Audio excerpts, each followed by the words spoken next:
Hello, I'm John Ziegler. We are doing a leadership voices interview with Bill Nelson. We are from the Tucson chapter of ASHRAE. This is our very first one that we've done, so bear with us as we try and work our way through this. Basically what we're going to do is we're going to do four sessions with Bill, somewhere in the area of about an hour's total time. So that's what we're shooting for. So, so what I'm going to do is I'm going to be asking Bill some questions, and we're going to get some answers from Bill. Just kind of get an overview of his life and what it's been like in the HVAC industry. Bill has obviously been a well-known person in Tucson, so to be honest with you, he's been a mentor for me as I've learned the ins and outs of owning a business and being an associate to the HVAC industry. So thank you, Bill.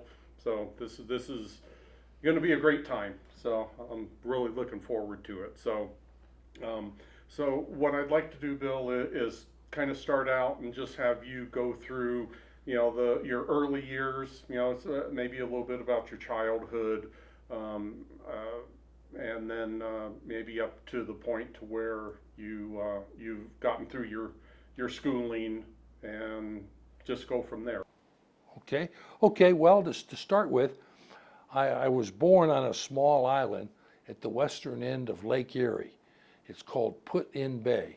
It was on that island that the U.S. government built Perry's Monument, commemorating the Battle of 1812, which we won, which was good.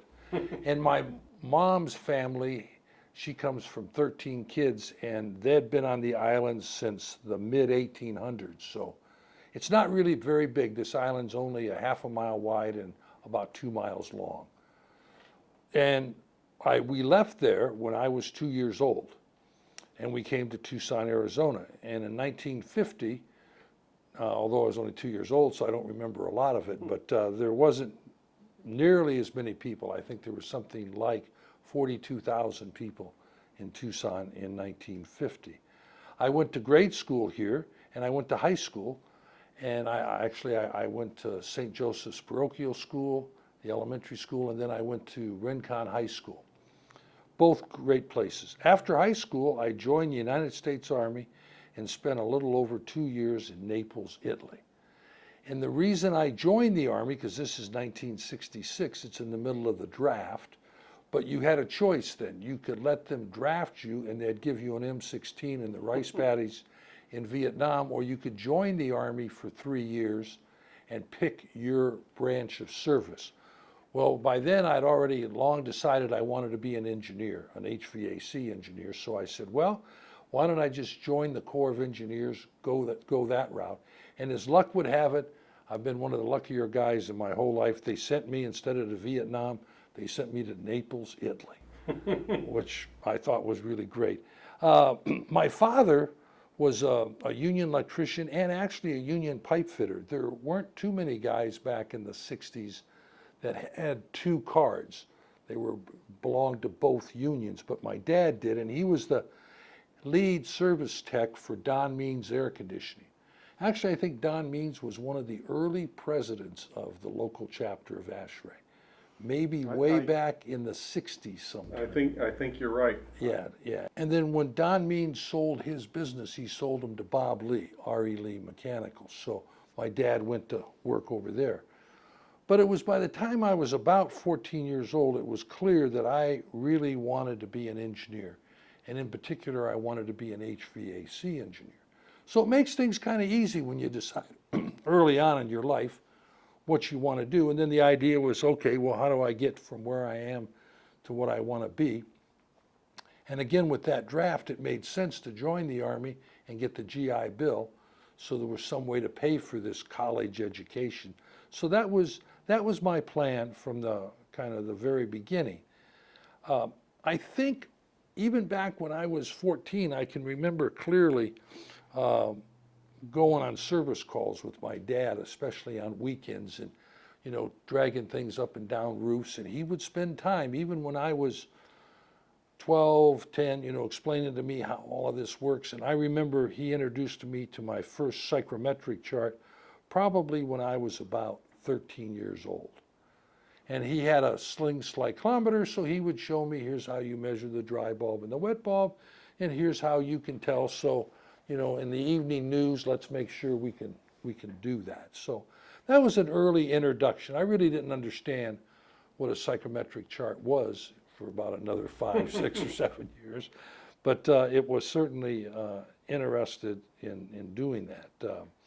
Another part of what allowed me to do a lot was in my high school, at Rincon High School, my drafting teacher, Mr. Merle Schramm, was also a graduate architect from the University of Arizona.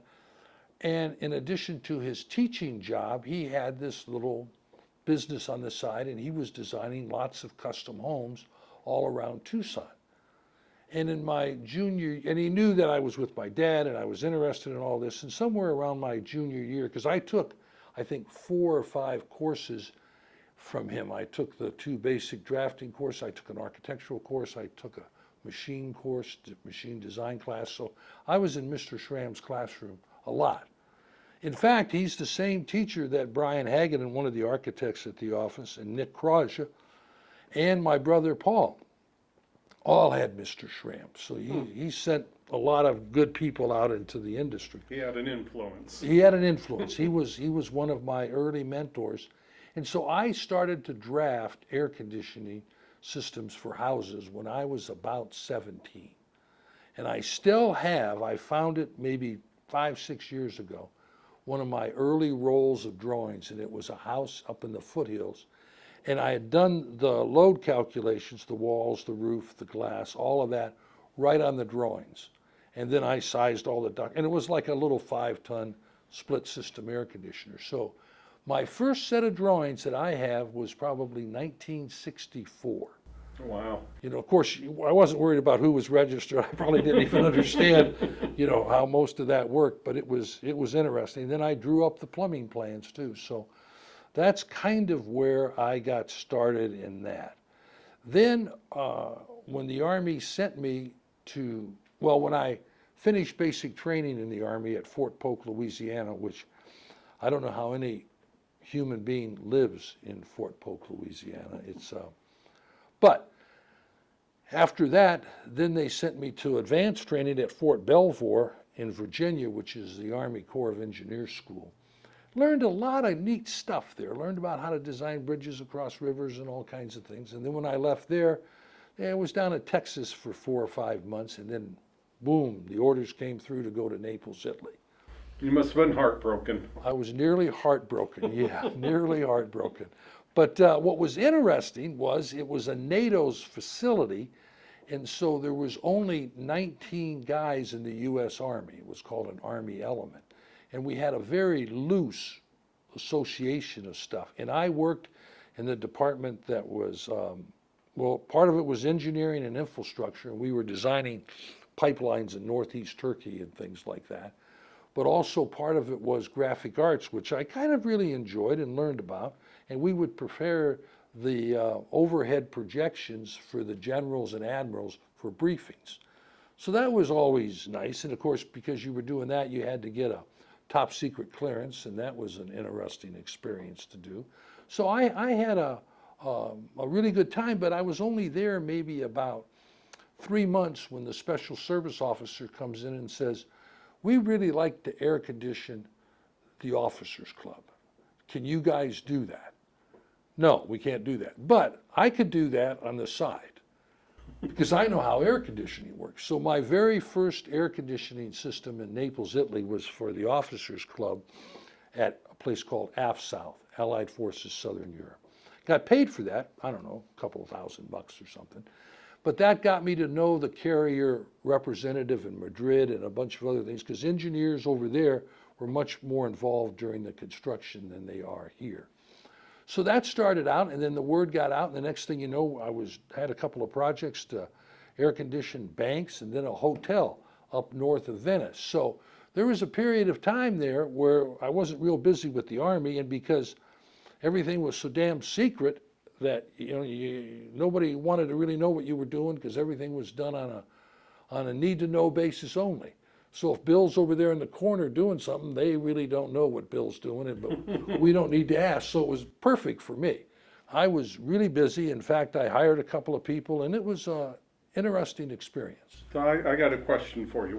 Were you physically installing the No, units? no, You there were were just contractors. designing Just and designing and Okay. ordering the equipment. The engineer typically, it was kind of like a design procure, and then you handed it over to the contractor.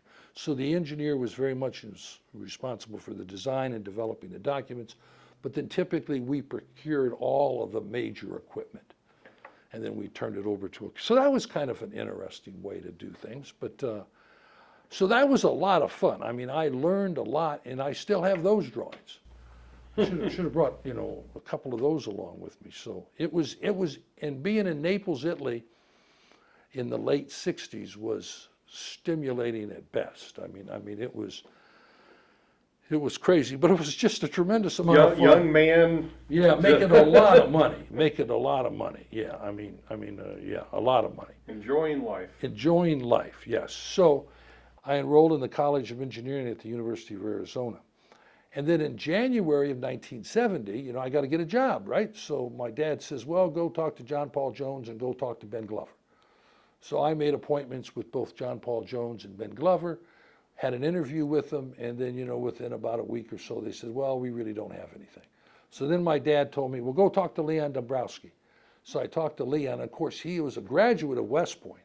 He was really interested in my interesting career in the Army, and he hired me right away. They had a large project for the base exchange down in Fort Huachuca. And so he said, I want you to do the plumbing, and if you do that well, then we'll start you on the HVAC. So I went to work at Finkel Dombrowski in February of 1970. And that's about the only job I've had. Then in about 1983, 4 of us employees, 1 architect and 3 engineers, a mechanical, myself, electrical, and a civil engineer, we bought the firm from Leon and Irv. And we changed its name from Finkel Dombrowski to GLHN Architects and Engineers, and that's what is there today. And I worked there until about 2015 when I retired after like 45 years there. And I was president the last 30 some odd years. So it was, it proved to be an interesting place to work.